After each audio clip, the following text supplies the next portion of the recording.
And welcome back to 42 to Doomsday. My name is Mark, and in this episode we're talking Daleks, but not the ones you're expecting.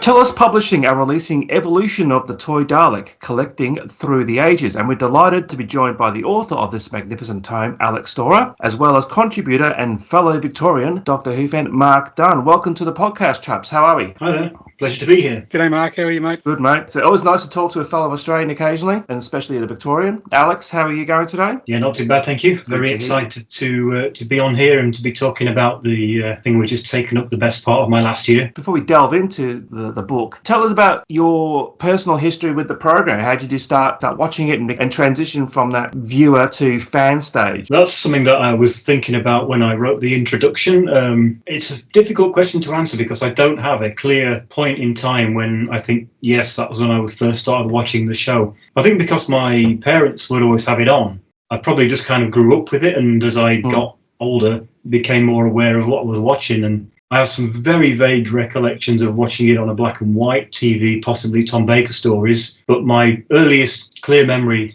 of watching whole episodes and really understanding it is the early Peter Davison era. Things like Ark of Infinity and Mordred Undead. They were the first stories that really caught my attention and, got me hooked on the show. When the Five Doctors came on, I remember watching that when it was broadcast, and I already knew the Daleks, but I don't know how or why. I think it must have been one of the, they did the seasons of repeats, like Genesis and Destiny and what have you, in the early 80s, which I must have seen, but I don't remember watching. By the time Resurrection came along in 1984, I was besotted with Daleks from there on. That was the sort of trigger for my obsession with them, and I've loved them as much, if not more than, the show ever since. And Mark, what about you? Because obviously in Australia we had a lot of those repeats end on end with Pertwee Baker. Especially season 12. Yeah, and I was trying to recall because I think I've been a fan since I was probably about 7. So, and I do have recollections of watching. Mum and Dad used to have an old black and white Astor television that got retired into our spare room / rumpus room when they got their colour TV, and that's where I used to sit and play. And occasionally I just have these visions of Pertwee and Baker, just mixed memories. And then until I got a little bit older, I remember when ABC co-funded with the BBC for the Five Doctors. I remember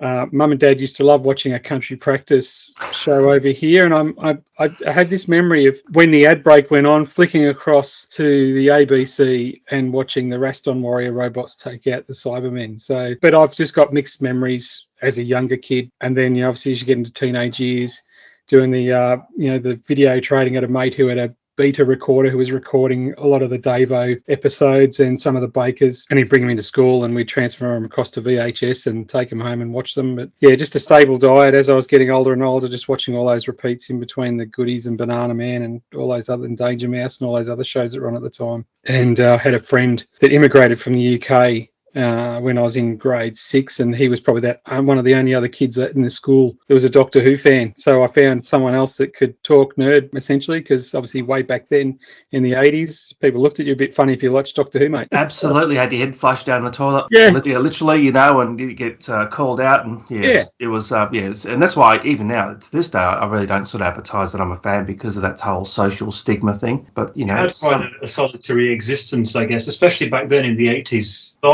I made 2 friends at school when I was maybe 6 or 7 years old. The first was a kid that was in my class who turned up with a toy Dalek, and we instantly got talking and became friends for life. It was an older kid, a couple of years older, and I don't think we initially sort of got on very well, but then when we heard each other was fans, then that was it. We just clicked, and he had 2 video recorders, so he was able to copy episodes that I hadn't got, or he would come into possession of a few seconds of Patrick Troughton running down a corridor in a shaky black and white clip. We would trade things, and he would do me copies of episodes or clips and bits and pieces.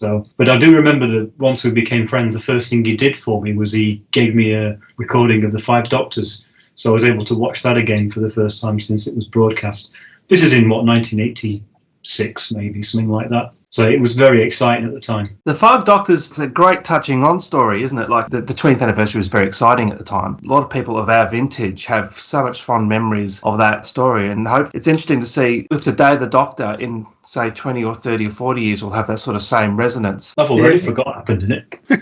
There you go. It's one of the comfort watches, I think. It's one you can always put on and just... Yeah. It is comfort viewing. But it's also a bit like a best of. Yeah. So, yeah, you never get bored. They're on for a winner, too, because how many times has the Five Doctors been released in some way, shape, or form? I've lost count of how many copies I might have sitting on my shelf. The ABC thanks you. The residuals are fantastic. Look, and as you said before, the Five Doctors had that particular pesky pepper pot. So in terms of Daleks, Alex, what is it that intrigues you about them? Is it the design or the philosophy around the Victorian sort of echoing some of that Second World War parallels? What is it about them? Again, that's something that I've pondered over in the book, because it's why have I got an obsession for machines that are full of hate and do nothing but kill? I grew up with a lot of science fiction at home. I remember going to the cinema to see Star Wars and Tron, and we always had books of sci-fi art, and I remember as a young boy I was obsessed with robots. So I think as a mechanical design, the Daleks were just the most fascinating thing to see. You look at old science fiction films back in the 40s or 50s, like The Day the Earth Stood Still, for example. The robot Gort in that is quite terrifying, but it's just a man in a suit. It's a man-shaped robot. Yeah. Whereas the creatures in the War of the Worlds, the early version anyway, when the flying ones, they were much more petrifying. And like Robbie the Robot, again, it was man-shaped. I think the Daleks, especially at the time, you can imagine nobody would have really ever seen anything like that before. They were not humanoid-shaped. They didn't sound like people in suits, and they sort of moved silently around. And I think what captivated me as a young kid was their design more than anything, and what the hell was inside them, what was powering these things, and the voice, the look, the way they were lit in the show. There was just lots of things that just absolutely, for some inexplicable reason, really just captured my imagination, and I just became fascinated with the things, started drawing them. And you're absolutely right, because you think about Cybermen, it's a person in a suit, where the Daleks design it's still brilliant to this day. And at the time in the 60s, my dad remembers seeing them for the first time on TV and going to the cinema to see, the Dalek movies. It's just the shape and the voices, and it's brilliant design, isn't it? I mean, poor old Raymond Cusack, apart from the £100 gratia payment, he still didn't get enough kudos for it, really, unfortunately, so Terry Nation got the kudos for him. The design that I think made it a success. When you look at the various initial concepts for the Daleks, the one that really did look like a salt shaker, I think they just got it right. They created something that had never been seen before, and that really has never been seen since. I mean, there's always been the jokes about the sink plunger and everything, but it's just a configuration of design elements that really, really works as a true alien being, Like obviously when the Daleks came out in the 60s, the whole Dalekmania thing took off. So talk to us about the book and just give us an overview of what the actual book is and why you did it. Well, the book is a history of toy and model Daleks from 1963 right up to present day. And it's the first of its kind, really, because, we've had loads of books or special magazines on the whole spectrum of Doctor Who merchandise, but nobody has ever done one purely devoted to the Daleks, and yet they are the most famous enemy in the show, and obviously the best-selling merchandise. The actual book came about in 2023 because I was quite unwell with a bad back, a slip disc. So I was out of action for several months. I couldn't do any of my normal activities, so I was just sort of sat around, and I thought, well, I can write. Kind of a book project could I come up with, and that's when I started thinking, well, I've always wanted to do something about the Daleks. I've always wanted to, because I've had other Doctor Who books on, like the Blackpool exhibitions, and another book that I did myself of my own memories of growing up with the show and that sort of thing. So I thought maybe continuing the approach I took with those, I could come up with something about the Daleks. And as I gradually got better, worked more and more on this project, and that was when Mark got involved. And I think what is now essentially an early sort of demo version, if you like, I originally released as a free digital download in I think in the summer of 2023. I just thought put it out there for other fans to download. Looking back, yeah, it's not. It did its job. It could have been better written and better researched, but as a personal project for that particular time of life when I was really not in a good place, it served its purpose and it brought several people together, and it was good fun to produce. But it was only when Mark was in the UK and we visited David Howe to have a look at his private merchandise museum that we got talking, and the idea came up of perhaps Telos publishing a version. So that was when I decided, okay, we can go back to the drawing board and do a much bigger, better, more thoroughly researched and well thought out version. So I think that was probably January last year when I started doing that. Obviously, with Dalekmania in the 60s and all the merchandisers getting on board, exploiting that particular character, how hard was it to get that documentation from those days in terms of researching it and obtaining it? I mean, those companies no longer exist. So how hard was it to get all that documentation from actually all the licensees, really, about them applying for the rights to do something with the Daleks? Yeah, well, the book goes through every decade and looks at it. It doesn't look at some of the general merchandising, but it's really focused on the models and figures and toys by decade. So a lot of what I originally wrote about was just through my own years of amassing knowledge through being a fan and a collector.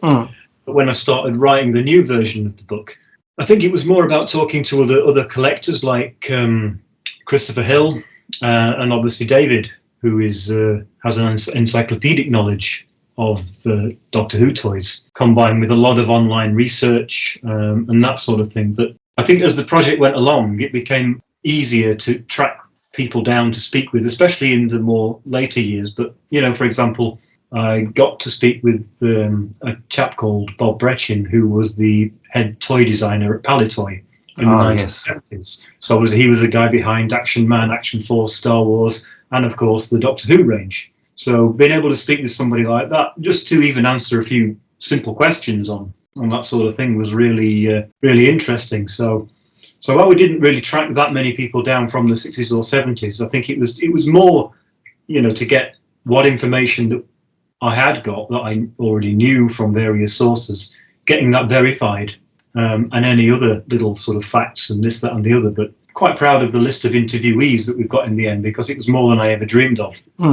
Even found myself phoning up director Graham Harper at some point for a chat about a model sequence, which to my mind was just insane, and he was the nicest man and really supportive of the project, and as was everybody that I spoke to for it and got involved. So while you were doing all the writing and sort of fleshing it out and putting it together, Mark, what were you doing in terms of helping out and assisting with the book? Because I know you've got a pretty good Dalek / character options / figures collection, and also how did you two sort of meet?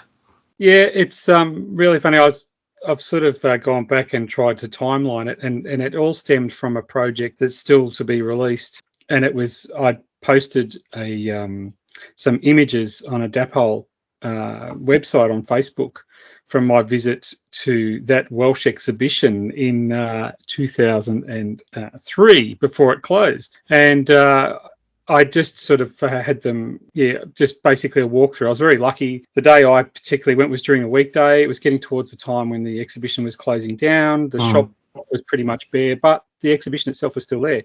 So I had the place to myself. So I actually walked around and videoed the whole thing, and then took a lot of still frames and uploaded those to the group because they said they'd be interested in looking. And that's when I guess Alex was in the midst of dealing with that project with John Collier, and he said, would you be interested in contributing? And then we just started messaging, and then I sort of started contributing to that. And then once we'd finished with that project, which started off as just, would I like to write something, to doing a plethora of images for that project, I think Alex and I just started chatting and sort of said, well, this was great. What's next? And then Alex says, well, I've got this project I'm thinking of, doing. Would you be interested in helping out? So, and that's how the original fan ebook project commenced. And I just basically, it started off with, I guess, do you have these Daleks or whatever? And then it went from, I've got some of these, and I took some photos. And then obviously occasionally I do some figure photography and upload those to my YouTube channel. But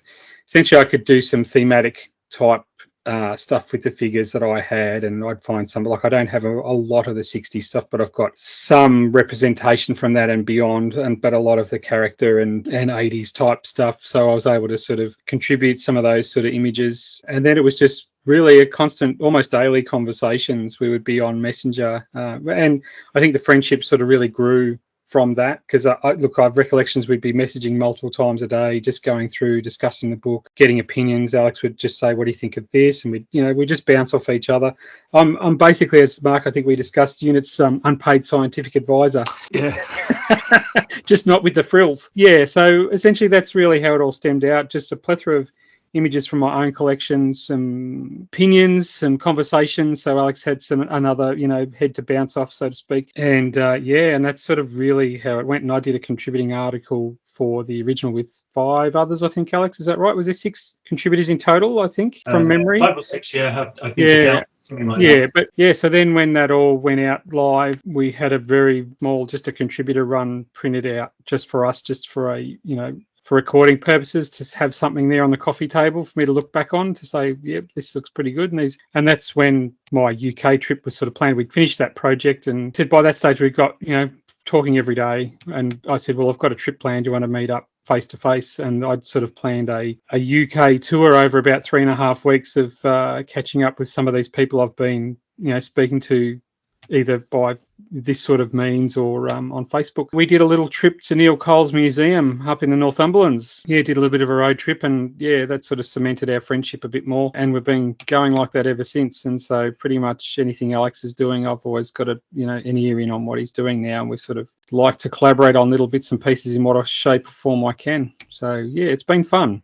But yeah, lots of Dalek images from me. Yeah, we've established good sort of team working. And one of the things that I wanted to, because I've also designed the book as well as written it, and what I wanted to do was I didn't want to fill it with photographs that we've already seen of existing pack shots. Yeah. I wanted it to be all pretty much new photography or purpose taken. So I was taking photographs, but obviously, Mark's got a lot more stuff than I have. So it would be, have you got this? Yeah, can you photograph me this? So I'd send over ideas, and other fans also on board doing similar thing from their collection, because that's the great thing. Every fan's collection is different. So what I hadn't got or what Mark hadn't got, somebody else would have. So it's all been sort of brought together. But I think, the photographs that you were taking, Mark, they got better and better the more we did. And the better the photographs, the better the design looked. So we'd be changing things around. It was a really constantly evolving project.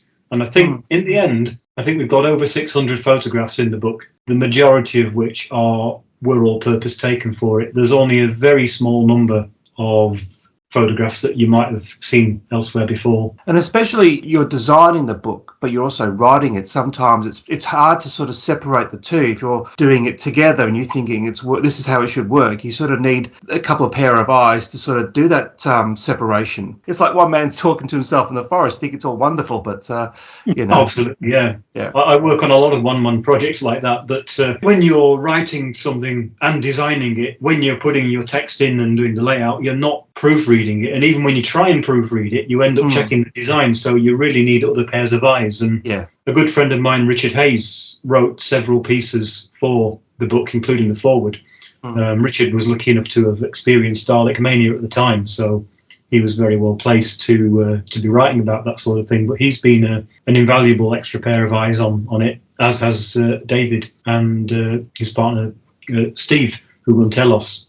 They provide feedback, so it's really been a big whole sort of melting pot of design, feedback, critique, ideas, and a lot of work. But I think we've got there in the end, and I couldn't be prouder of the end result.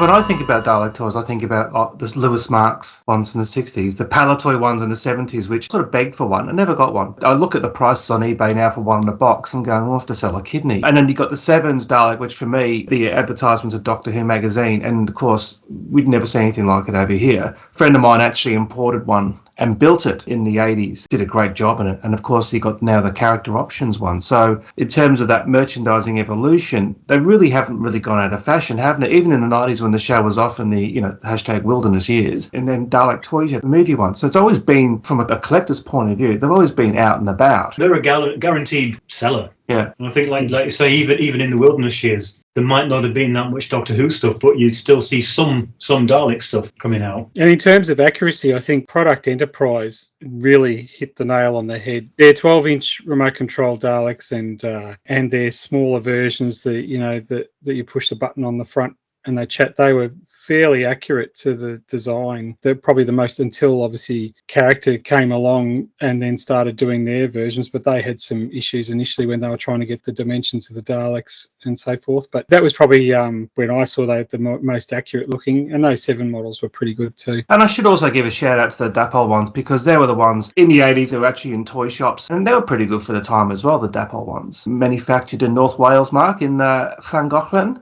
You're doing much better, mate. You obviously put this book together. What's your favourite piece of Dalek merchandise? That's a tough one, because having looked at them by decade, it's like, yeah, you develop fondness for certain ones. But I think my favourite Dalek design is, again, going back to the grey and black livery in Resurrection. So I think to finally have the version that Character Options recently released that's properly accurate, that is the toy that I dreamed of having when I was 7 years old. But in terms of others, I was really fond of the Cherry Lee Swap-It Daleks from the 60s.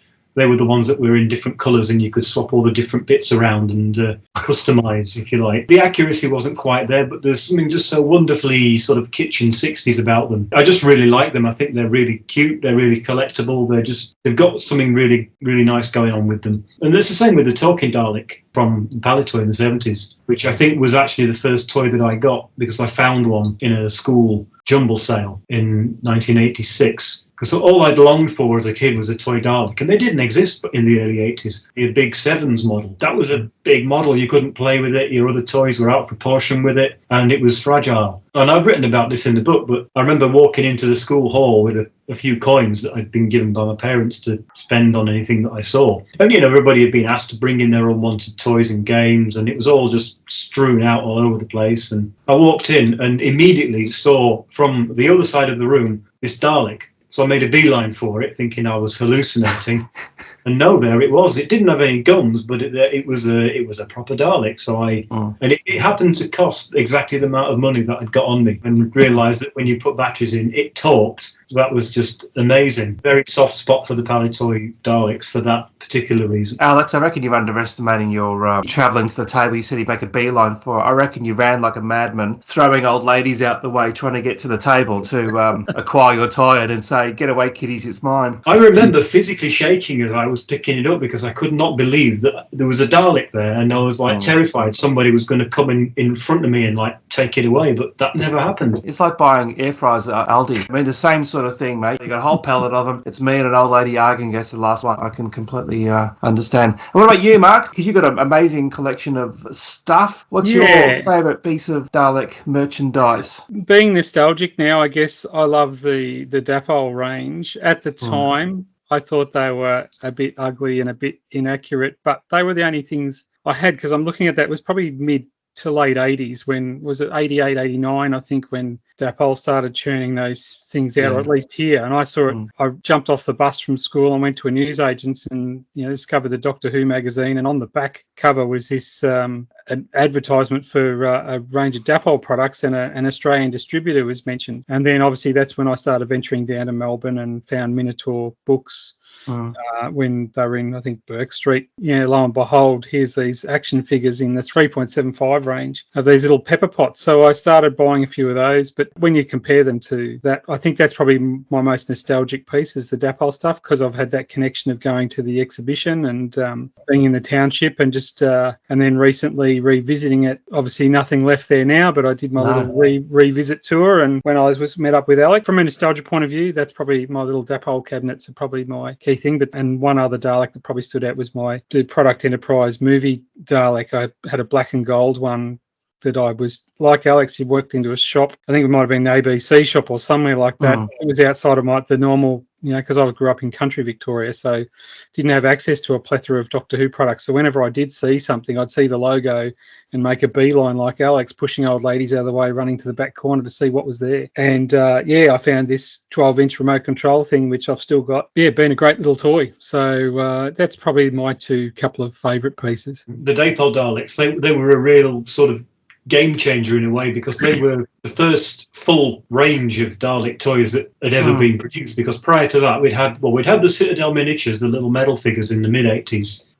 But in terms of actual toys, Dennis Fisher and Palitoy just produced the one kind, and there was only a couple of variants of the Marx ones. So I certainly remember in 1988 being an excited 10-year-old when the Remembrance of the Daleks was on, and getting my first Dalek toy in matching colour scheme, to what we'd just seen on television. It was really amazing, and a lot of fun memories collecting those, because even if they weren't that accurate, it was proper Dalek toys at long last that I'd been waiting for years. We will sort of say, look, the dimensions weren't right on some of them, and Davros had 2 arms and some other sort of crazy stuff, but really in terms of just tapping into that sort of last gasp of a little bit of Dalekmania after Remembrance, because it was a big story, just to have something from that tangible to hold was pretty good, actually. Their contribution's very, very underrated. And the fact that you could go to, when the factory was running, wished I could have done it, but you were able to go and make your own Daleks, and they'd have commemorative days where the actors would come down. Tom Baker would go 2 birds with one stone, go and see your favourite Who actor and go and build a Dalek while you're at it. So, yeah, and then as far as accuracy, I think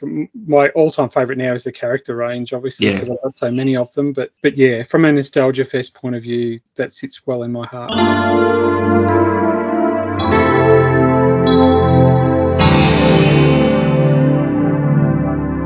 And what about Dalek merchandise that you wish you had? If you turn around to your shelves, what would you like to see on there if money was no object? Well, for me, if I was to turn around right now, obviously my Who Cave, I have a bit of extra space. I'd love to have a life-size Dalek sitting in here. Yeah, that's probably, he wouldn't quite fit on a shelf, but certainly I'd love a classic Dalek to have that facing me, anytime I walk in here. So that's probably on my wish list. What about you, Alex? I always had a soft spot for the original 1960s Rollikins, the little ones with the ball bearing in the bottom, which go for quite a lot of money on eBay now. So I always wanted one of those, but never got one. I've got a couple of the Swap-Its. I would like more because they were just nice. And same with the 60s Marks. I had one as a kid because there was another lad at school who'd got one, and we did a trade. This obviously was a Dalek that belonged to his parents. And I had no idea that back then that was probably a 20-year-old toy. To me, it was another Dalek toy, so I was thrilled to bits with it, to the point of deciding to hacksaw the dome off and fill it with wires and plasticine and stuff. We're all cringing. You can't see the video, but we're all sort of holding our faces in horror. But anyway, yes, keep going, Alex. And another favourite of mine was the Citadel Miniatures mini set of 20 Daleks and Cybermen, which came out in 1987, I think. Back in the day, I had 2 boxes, and it had the most beautiful box art by Lee Gibbons. So I would like another set of those, but again, they're pretty hard to come by, certainly in a complete state, and pretty costly when it comes to finding them on eBay. I wish I just preserved one of my sets and never opened it. But we've also focused a lot on the classic era of the Daleks. What about the new series in terms of Dalek evolution and design? How do you think they've been treated? When it was rumoured that the Daleks were coming back, there was all sorts of speculation and I guess fear. What were they going to do to them? Were they going to ruin them? And I remember when the first photographs got leaked to the tabloids of the new design on set, it looked magnificent, and you think, oh, thank goodness they've done it justice. They've modernised it, but kept all the design, the shape, the proportions in place. The complete opposite to what happened when they decided to make the Paradigm Daleks, which most people hated, because you only need to change a few small things on the Dalek design and you've ruined it. And one TV appearance later, last time I saw them, they were in the Cardiff exhibition, in that they had like a little show at the beginning, and they were wheeled out. Obviously, they found a use there. Shove them in an exhibition so they don't do any damage on screen. And in Asylum of Daleks, you had nearly every Dalek variant there, including the good old special weapons. That's a great design as well, isn't it, really? Yeah, I think what they did with the Imperial design was excellent, because they changed it to be different, but without being significantly different. Just things like the angles were slightly different. They were slightly taller. They'd got the hexagonal disc and the hexagonal motif in the neck mesh. They were just a fantastic design, and I think a lot of that ultimately went into the more modern day design. Asylum was a good story, but it could have been better. I think the idea of it was really good, and it was a bit underused. I always thought, imagine how cool that would have been as a two-parter where they really have to explore this big asylum full of all different kinds of Daleks in there. It felt like the carrot had been dangled a little bit with that one. The bronze Daleks, you've only had the bronze or the black or the one red Emperor there, whereas there hasn't been the variation in colour schemes like we had in the classic series, and I think the bronze ones have just become very boring now.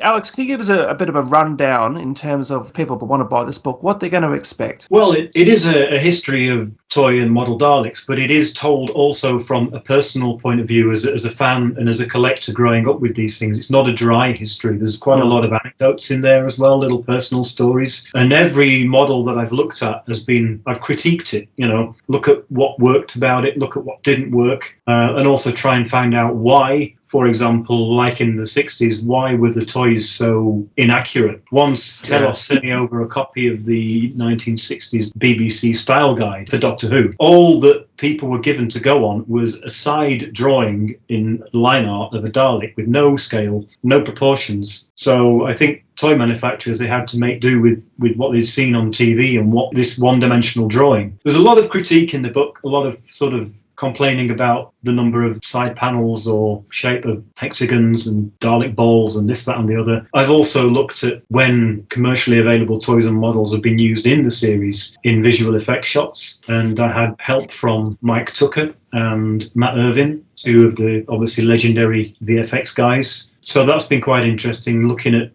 all the different shots right down to the black and white stories and the Planet of the Daleks with the ice volcano, and then all the stuff in the later years series, the character options models we used and blown to bits and this, that and the other. So I think that makes a nice section because it's not just looking at toys and critiquing them, it's then looking at when they appeared in the show, like when the Severn's model was used in Revelation of the Daleks, for example. I think there's an interesting section on that because it does add another dimension. And of course, Davros gets his own mini chapter along the way, because we couldn't have a book on the Daleks and not feature Davros. Well, especially now it's the 50th anniversary. I was actually at a Who convention listening to David Goodison, who obviously played Davros in Destiny. So everybody realised while he was on stage that it was the Davros anniversary. But he jumped out of his chair with his newfound legs. Fantastic. Great to see. It probably just made him feel old. But I think we've covered a lot of good ground in the books because it's not just the history. There's bits of background information on each of the companies that produce them. There's my own critiques. There's various other written pieces by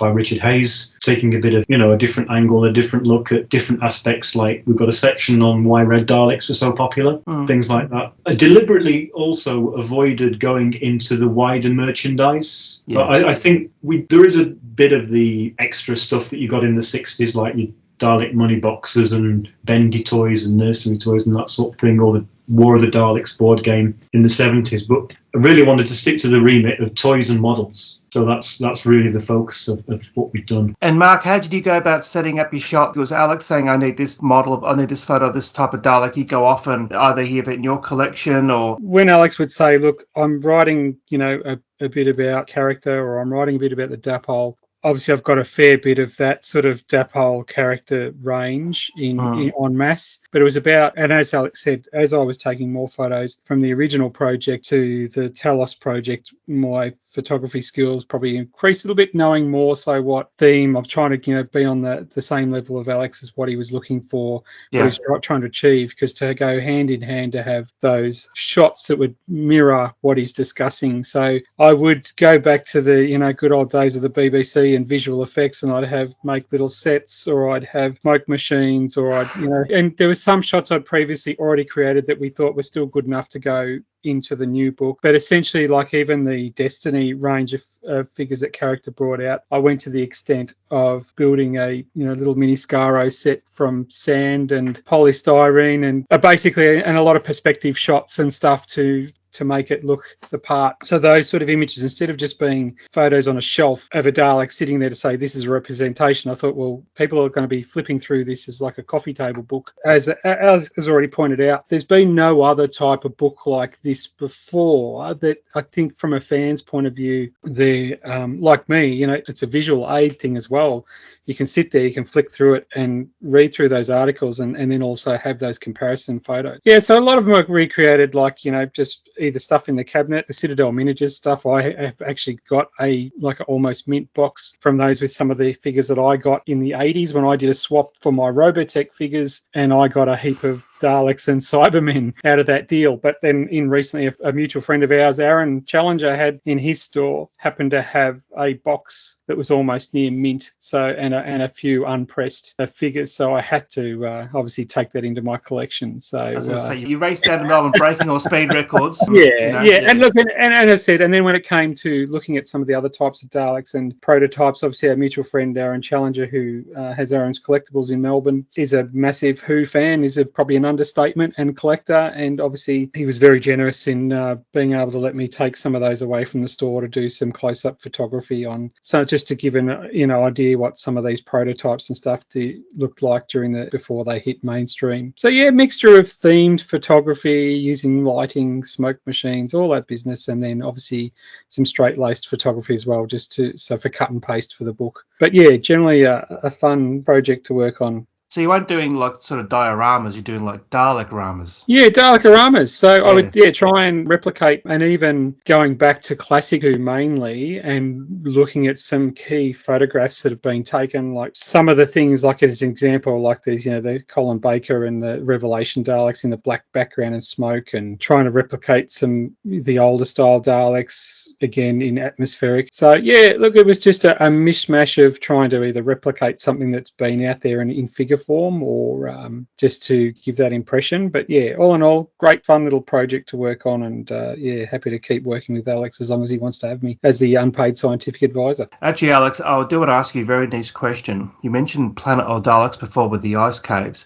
So are the Louis Marx toys still on sale in 73, or do they have like a warehouse of unused ones sitting at the back somewhere at the BBC? The toys that were used in that end sequence, it was actually, they did a plaster cast from one model. Ah. So they basically replicated it in plaster, and they swapped the eyes for golf tees because they look more like the Dalek eye stalks than the ones the toys came with. Good old BBC improvisation. It is, yeah. No toy Daleks were harmed in the making of that scene. You'll be glad to know it was actually just replicas taken from the cast of one of the Marx toys. You ripped their heads off and shoved all wires in there anyway.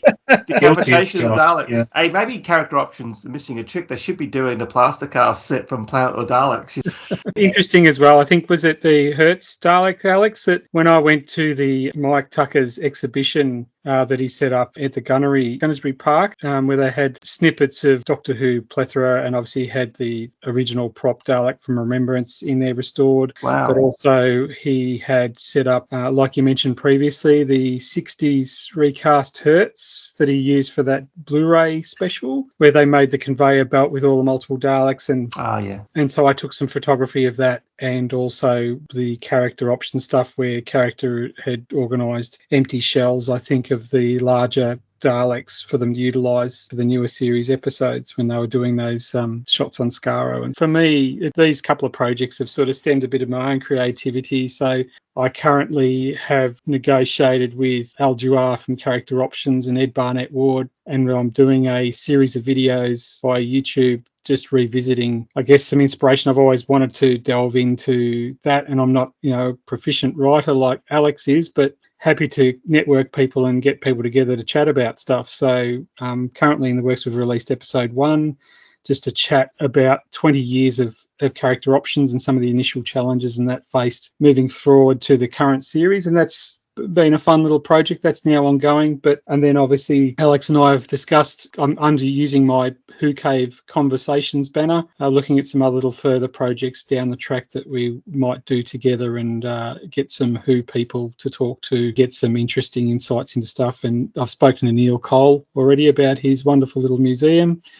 So potentially Alex and I are going to have a chat with Neil about some of that stuff that he does to bring a bit of joy to Classic Who fans and beyond. Because really getting to those places is out of reach for a lot of people. Just having that video clips and segments about, these exhibitions that just don't get enough profile, definitely worth looking into and getting out there. I just found that there's a bit of a gap, especially for us Australians. Like, I was very fortunate that I've just been in a couple of right places at the right time. Going to see David Howe's place, which was fantastic, and a good old chat. And I'm now still, keep talking to David and Sam. Obviously, we made that road trip to see Neil. And so I thought, well, why not? And that was a last minute decision. I thought, I'm here all the way here. I want to share this with people and show them the stuff that they're missing out on, because it's, even for people in the UK, it's about a 5.5 hour drive from London, driving direct with no stops up to, but it was worth the trip. They're the few things that I've liked to share in those exhibitions and get some good feedback. So that's the little project stuff I'll have on the go.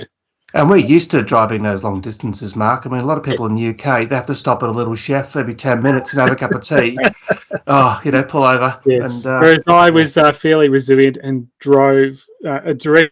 Well, my first stop was with Alex, but unfortunately, with the temptation of being all the way in the UK, I had to do the B&M stop. And obviously, I mapped out a couple of, this will be easy. I'll just detour into this town and drive to the nearest B&M. And of course, I didn't realise it takes me, miles and miles outside of the motorway. Yeah. And really upset my trip and added an extra hour and a half or two on it to it. Yeah. But you live and learn.